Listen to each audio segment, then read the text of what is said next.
الله الرحمن الرحيم. باب كون الإسلام يهدم ما قبله وكذا الهجرة والحج. حديث ابن عباس رضي الله عنهما أن ناسا من أهل الشرك كانوا قد قتلوا وأكثروا وزنوا وأكثروا فأتوا محمدا صلى الله عليه وسلم فقالوا إن الذي تقول وتدعو إليه لحسن لو تخبرنا أن لما عملنا كفارة. فنزل والذين لا يدعون مع الله إلها آخر ولا يقتلون النفس التي حرم الله إلا بالحق ولا يزنون. ونزل قل يا عبادي الذين أسرفوا على أنفسهم لا تقنطوا من رحمة الله. دا باب او مخکنه باب تقریبا یو شانته ہو خو هغه باب کې دا ویلیو چې کله یو سړی اسلام قبلی نو دی د زړه د ویښ نه قبول کیږي، سرسری اسلام دی نه. او چې کله سړی الله سره عهد وکړي د هغه د الوهیت چې ستا نه سوا بل څوک اله د نفع او د نقصان اختیارمند نه ګڼم، ستا نه سوا بل څوک عالم الغیب نه ګڼم، کارساز او مددگار نه ګڼم، نو بیا دی په دغه خپل قول باندې مضبوط پاتې شي. د هغې بڼې په شان ته نه کېږي کومه چې صحرا کې پرته وي، هواګانې راځي، کله یو خوا منډې وي کله بل خوا منډې وي. مطلب دا دی چې مسلمان دی په خپل توحید باندې کلک شي. بیا که د ما تکلیف راځي د یو تکلیف دپاره یو چاته آواز کي او د بل تکلیف دپاره بل چاته، دا اسلام د قابل قبول اسلام نه دی. دې باب کې دا ښیي چې که یو سړی تر اوسه هغه کافرانه یا مشرکانه څه عقاید او اعمال کړي دي نو دی یریږي نه، د مرګ نه مخکې دی الله ته رجوع کړي، او د مرګ نه مخکې دی الله سره خپله وعده بیا کلکه کړي. که خالص کافر دی نه هغه تم دعوت ته چې را دي شي، د خپلو غلطو اقرار دی وکړي، اسلام ته داخل شي. او که مسلمان دی کلمه ویلې ده لیکن زړه برباد د اخلاص پکې نه او د عقیدې، اوس د اخلاص د عقیدې پیدا کړي. که عملونو کې کوتاهی وي نو هغه عملي کوتاهی دی ماتې کی، ختمې دی کی، ځان دی د الله دربار پورې جوړو کی، الله ظالم نه دی، الله معاف کول کوي. چپټر مقصد دغه دی. عبداللہ ابن عباس فرمائی ان ناسا من اهل الشرک کانوا قد قتلوا واکثروا.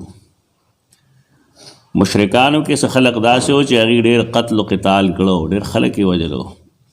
واکثروا او ډېر اکثریت سره دا کار کړو. کافرو مسلمان چې د دې د عقیدې خلاف خبره کوله دی با قتلو، او خاص کر غریبانان کمزوري هوړې زیات وهلي ټکولي وو. بل چې د عمل لحاظ سره هم برباد وو، وزنوا واکثروا، بدکارۍ هم ډېر شی کړی وی،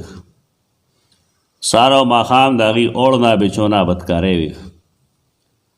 څه خلک راغی تپوس یې وکړو فاتوا محمدا صلی الله علیه وسلم، نو سیدنا محمد مصطفیٰ صلی الله علیه وسلم لرالل او ویل ان الذي تقول وتدعو الیه لحسن. ته چې کوم دین ته دعوت ورکې او کومه خبره کې نا خو ښه ده، عقیده توحید هم ښه ده، جنت ته تلل هم ښه دي، د جهنم نه بچ کېدل هم ښه دي، خو یو خبره ده زمونږ هغه دا چې لو تخبرنا ان لما عملنا کفاره. مونږ چې کم جرایم کړي دي، کم جرمونه مونږ کړي دي، نو د هغې سره به څه کوو؟ دا یو سوچ دی. او د معجم کبیر دا د حدیث بل کتاب دی، طبرانی وایي دی ته، په دې کې یو 10 جلد کې 158 صفحه کې دا ښودلي دي چې دا تپوس کوونکې دا اصل کې سیدنا حبشی بن حرب اے حدیث کے نم لگل ہے اسناد کے داغی کمزوری دا لیکن متن د دوڑ یو دے حدیث ایک ہی دا سڑے دے چا سوک نے پیجنی چا داغت تذکرہ نہ رکڑے دا سا عیب نہ دا سے چپائے مونگا حدیث کنڈم کو حبشی بن حرب آغا سڑے دے چاچے سیدنا حمزہ رضی اللہ عنہ قتل کرو دا رسول اللہ صلی اللہ علیہ وسلم تر سیدنا حمزہ قاتل لے اب یا ډیر تکلیف ورکړه وغله ډیر زیات بیا تختیدل او فتح مکه پر اعظم تختیدل نو بار کې رسول الله صلی الله علیه وسلم نا دهغه د خپل جرم په باره کې تپوس کوي سیدنا حمزه چې مړ شو رسول الله صلی الله علیه وسلم فرمایل سید الشهداء حمزه حمزه د شهیدانو سردار سید الشهداء حمزه ده زمونږ خلکو نور خلک په مخه کړي د هغې ته سید الشهداء وایي رسول الله صلی الله علیه وسلم چې تپوس وکړی شو نو فنزل دا آیت کریمه نازل شو کوم چې مونږ وایو اوس والذین لا يدعون مع الله إلها آخر ولا يقتلون النفس التي حرم الله الا بالحق ولا يزنون نازل شو مطلب دا ہے چې کسړی د اسلام نمخ کې کفر کړی دی شرک کړی دی بدکارې کړی دی غلاګانې کړی دی هر څه چې کړی دی خدا دومره خوږه کلمه ده او دومره مضبوطه کلمه ده لا اله الا الله محمد رسول الله عقیده چې دا تیر ګناهونه ختم کړي سړي ده د کفارو ګناهونه په دې ختمېږي د مسلمان په ختمېږي خو دومره دا چې انسان کله توبه وباسله نو بیا یې دی په هغې خپله توبه باندې برقرار پاتې شي ټینګ دی پاتې شي د آیت کریمه کې دا وایي هغه کسان لا يدعون مع الله إلها آخر چې هغې را مدد شنوي د الله سره بل الہ ته د آیت کریمه په دې پهلو باندې سوچ پکار دی یو سړی چې غایبانه اواز چاته کوي دا په کوم بنیاد باندې کوي نن یو سړی وایي چې یا پیر بابا راورسېږي ته د څه عقیده ده چې پیر بابا دلته رارسي او دا مشکل لرې کوي که ناسې چغه وایي نو حقیقت دا چې دا عقیده دا را چې هغه مشکل لر کوي او چې کله مونږ غایبانه چاته آواز وکړو په دې عقیده چې هغه مشکل لر کوي نو دا خو ورته دې سړي الہ وایي دا الہ صفت چې کله مونږ وایو چې لا اله الا الله دا غي مطلب دا دی چې د غایبانه چغې مستحق د الله نه سوا بل څوک نشته زموږ د علاقه باندې هغه دور تیر شوی دی مونږ ته یاد دی تاسو ته هم یادي چې دا مسله شروع شوه نو خلکو ویل دا د پنجپیریانو مسله ده دا د پنجپیریانو مسله نه ده دا د قرآن مسله ده الله نه سوا غایبانه آواز به چاته نه کوي چار څوک ترکه میں پورے چې په منځ کې تار ټلیفون موبایل وغیرہ نه نو آواز نشي کولی د هغې وجه دا ده چې دا عبادت دی وقال ربکم ادعوني استجب لکم ستاسو رب ویلی دی آوازونه ماته کوئ امداد الله نه غواړئ د مؤمن صفت بدایي چې لا يدعون مع الله إلها آخر نه برآمدت شوی نه برآمدت کوي چغې به نه وایي د الله سره بل ذمه دار ته او چې عقیده دا بربادي نه دی مسلمان نه دی سره یوې دا وویل دویمې دا وویل چې ولا يقتلون النفس التي حرم الله الا بالحق اسلام قبول کو کلمه د لا اله الا الله الله پورې خاص کړه او نه قتلی هغه نفس چې الله حرام کړی دی هغه الا بالحق مگر د اسلام په حق هر انسان محفوظ دی ترکه میں چې انسان قتل نه کړي نه انسان دا قتل نشي کولی دې ته د اسلام حق قصاص په قصاص کې یو بنی آدم قتل دی شي قصاص اغستل بدل اغستل دا د ریاست کار دی د انسان فطری کار نه دی یوازې کار نه دی انفرادي کار نه دی یا یو سړی هغه شادي شده دی بدکاري وکړله هغه رجم کولی شي دا رجم د هغه بحق الاسلام دی. یا یو سړی ډاکا چې یو سړی خپل حفاظت کې هغه مړ کو نو دا سړی روړه تللی دی. دا درې څیزونه دي دې ته بحق الاسلام وایي. څلورم دا دی کوم چې اجماع ثابت دی چې کله یو سړی اسلام پرېږدي دی وقتلولی شي لکه دی باغي دی د اسلام. دا څلور کارونه دي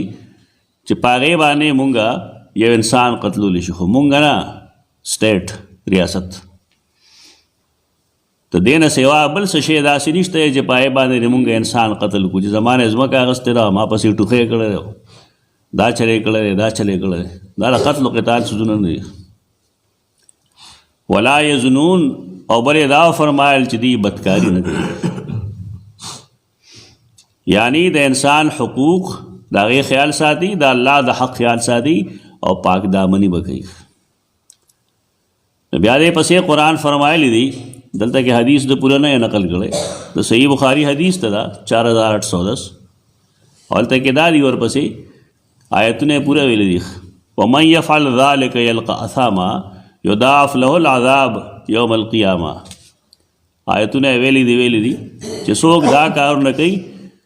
نو الله بدل عذاب ورکوي. نو په آخر کې بیا فرمایي الا من تاب وآمن وعمل عملا صالحا. و دا شرط مشکل دی وینا کې خو آسان دی لیکن مشکل دی یو سړی چې هغه دا ټول کارونه کړي دي د توبه به کله قبلیږي. هغې به قبلیږي چې دی په ایمان کلک شي وعمل عملا صالحا او نیک عمل وکړي. اوس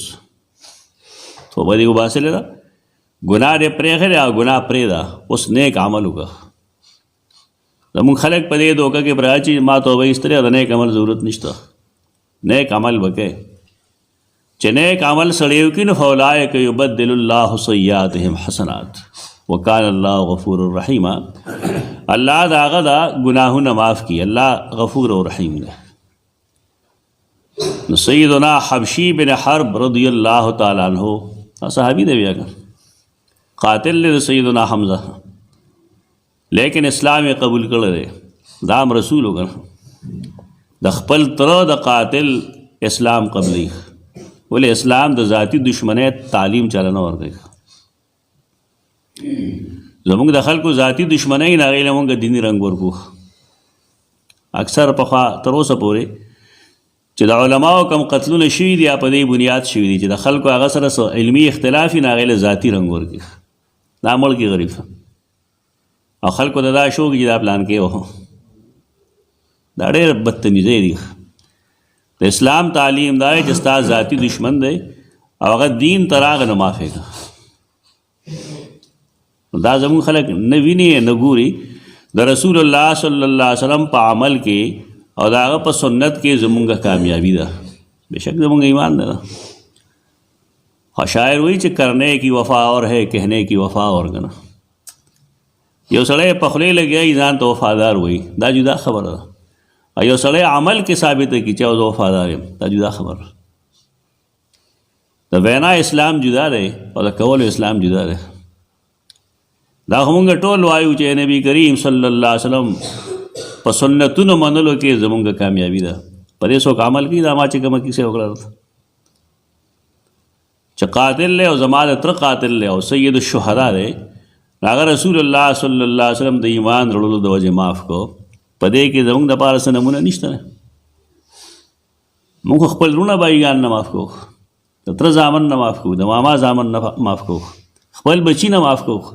بلکې هغه عاق کو. مونږ به دشمن څه معاف کوو. دې سنت د دې اتباع وکړئ دا لازمه ده. دا ډېر لوی ظلم دی کوم چې مونږ کوو په ځان باندې ظلم کوو. د رسول الله صلی الله علیه وسلم د فرمان بردارۍ چغې هسې مه وهه. صحیح واقعي مسلمان شه چې د آیت نازل شي چې نیک عمل وکړي نو د معجم کبیر طبرانی روایت کې دا دی چې سیدنا حبشي نوم یې چال نه ورته چې نوم یې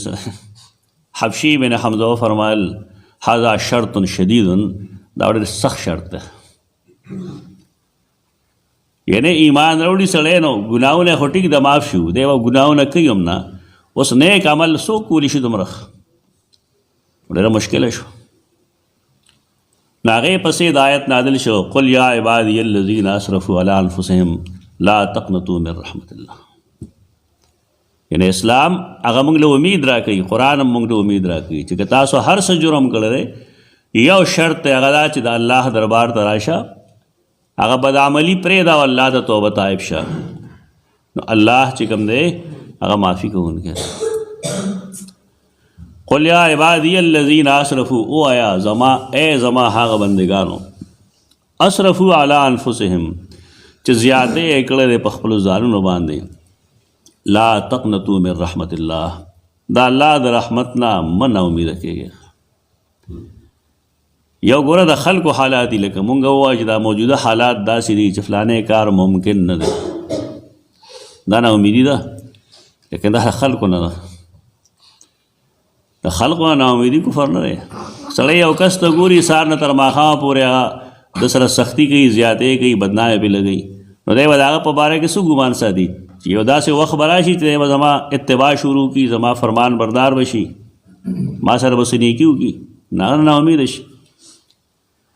یو د الله د رحمت نه نا امیدي ده، کفر د الله د رحمت نه نا امیدي ده، د خلقو نه نا امیدي خو کېږي.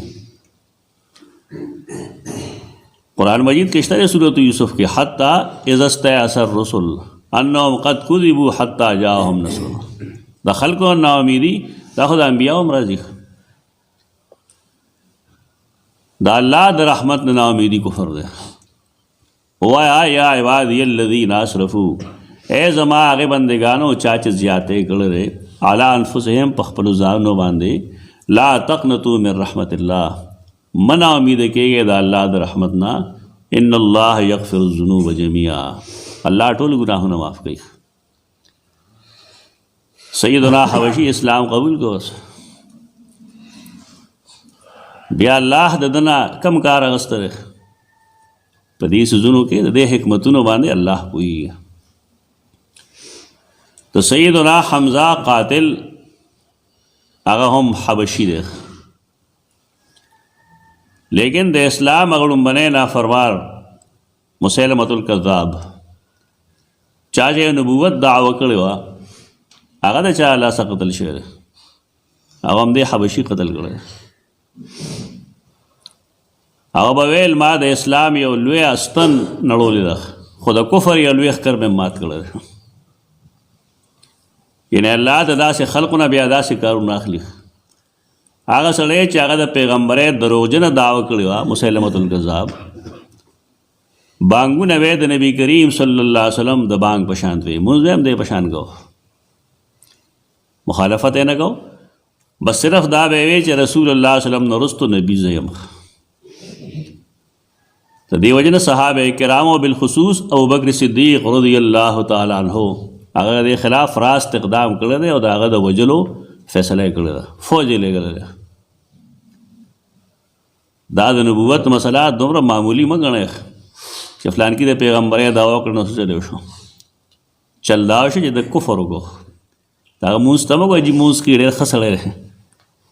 دا خو لومبنۍ مسله چې صحابه کرام په دې متفق وو چې کرن څوک د کفر د نبوت خبرو کې موږ به وجنو، موږ دا مطلب حکومت به وجني. ابوبکر صدیق رضی الله تعالی عنہ ډېر لوی سړی و، نن سبا کواسیان لګیا دي سیدنا ابوبکر صدیق پسې کنځلې کوي. یو وکیل ښځه راغی یو ټي وي پروګرام کې ویلي دي چې زمونږ جوډیشري هغه وخت کې خرابه شوه کله چې فاطمة الزهرا رضی الله عنها ته د هغې حق ملو نشه، ابوبکر حق ورنه کړ. دا داسې ملک دی، یعنی د اسلام د صف اول صحابي کم چې د رسول الله صلی الله علیه وسلم سره په ژوند کې هم ملګری او پس د مرګ هم قبر کې هم ملګری دی. یو سړی کم سے کم هغه کې دومره عقل نه چې هغه دې ته وګوري چې ابوبکر او عمر که د الله او د رسول نافرمان وی نا پروزه رسول کې څه کوي چې هغه خواږه ملاستی. دا لیونه دا خلق الله چې چاله مقام ورکوي هغه د چا په وینا نه کمیږي. نن کدا روافظ ارسمرا صحابه کرام ته کنزلی کوي اس ته نه جوړي حدیث کرا دی رسول الله صلی الله علیه وسلم یو ځل ولاړو خلاص ته ابوبکر صدیق او ګس طرف ته عمر ته دا منظر وګوره هاکذا نحشر یوم القیامه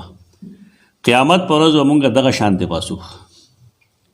دا خلق د زلو چوي چې هغه ابوبکر او عمر ته سپک ګوري ازمون خلک خبر نه دا څه شي جګړه ده دا څه شی دی چې فاطمه الزهرا ته نه ملو شي مونږ خپل ذمہ داري ادا کړې دي خو تاسو کمال لاره چې تاسو جمعات ته جمعې پر ځا وخراله چې مونږ دري د فدق واقعا ما سلور پنځو جمعو په ویل ده داغه تفصیلات ما کړې دي د دې زیات مجرمان دې دور کې نور کله کې هونه زمون کله کې مجرمان عوام دي کینی نه درس ته نه کینی حدیث ته نه کینی قرآن ته نه کینی جمعې له په وخت نه راځي په دې وایه څه مسله چې پیښه شي دي باندې غوري خلکو کې راځي چل شي افدک څه شي دا سب بے انصافي شي دا غلطه دا لری کې د ځان نه پوره تفصیلی قصه را فدک دا یو باغ د رسول الله صلی الله علیه وسلم ته ملو شو خیبر کې چې کله نبی کریم صلی الله علیه وسلم وفات شو نو سیدہ فاطمه راغلی او ابوبکر صدیق پسې ورته مال د پلار په میراث کې برخه راکړه هغه ورته فرمایل ستا پلار فرمایلی دي چې مونږ کم مال او دولت پریدو نو پای کې میراث نه چلیږي حدیث ته صحابه کرام د دین آگاہ دي ستا ته به دین خوراک ملاویږي سکاک به ملاویږي خدای کا میراث نه چلیږي ستا اخراجات به دین کولی شي سیدنا علی راغلو هغه ته فرمایل لغه شان سیدنا عباس راغلو ابن عباس راغلو هغه ته فرمایلو دانه چې کني आवाज هغه ته ویلي ټول ته دا ویل چې حدیث ته دا مونږ اورېدل لري صحابه کرامو دا غي گواهی وکړه چاو رسول الله صلی الله علیه وسلم مال او دولت نه پریدي کاغه سپریدي ناغه د قومي او دارا چې د امهات المؤمنین او دارنګ د نورو رشتہ دارو با اغیتا اغینا واغیله د خرچې لپاره شی ورکول شي په میراث دې کې نه چلیږي چې تعالی موږ درکو ته ځان لخرس کې دغه شی نه پګي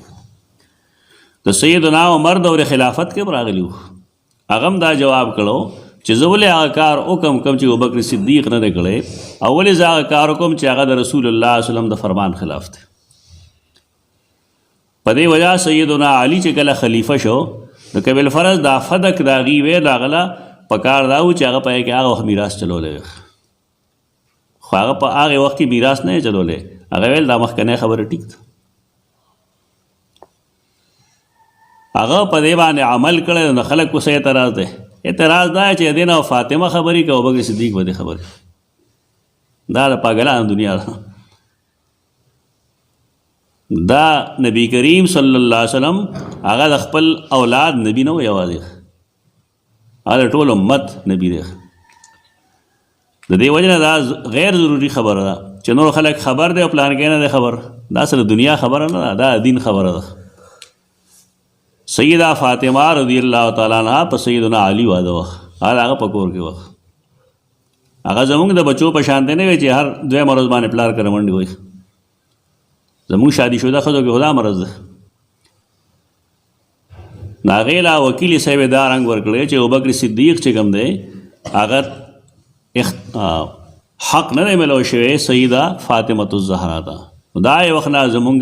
عدالتونه بے انصافه باندې روان دي دا دومره لویه بدتمیزه ښځه ده او دا ټي وي باندې سره خبرې کوي دا د صحابه کرامو په باره کې ځان هوښیار ساتي خفه شي سړی چې یو اسلامي ملک د صحابه کرام دا زمونږ د دین بنیاد دی زمونږ د نبی کریم صلی الله علیه وسلم په میانځ کې کړی څوک دي صحابه کرام که د صحابو هغه جرایم ثابت شي کوم چې تاریخ لیکي بالفرض یا دا خلک په کوم انداز کې وایي بیا زمونږ دین نه پاتې کېږي اسلام پسې شي پاتې شو د اسلام بنیاد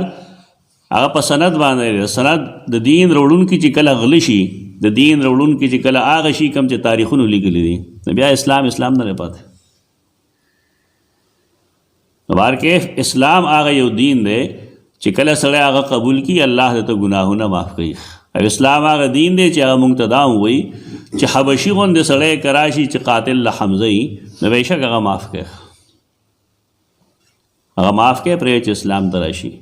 نو بیا الله د دغه شان خلقونه هغه کار اخلي چې مسلمانان بیا نشي کولی. نور مسیلمة الکذاب د هغه په قتلولو کې الله وښودل چې الله رب العزت د معافۍ کوم حکم کړی دی کې حکمتونه دي.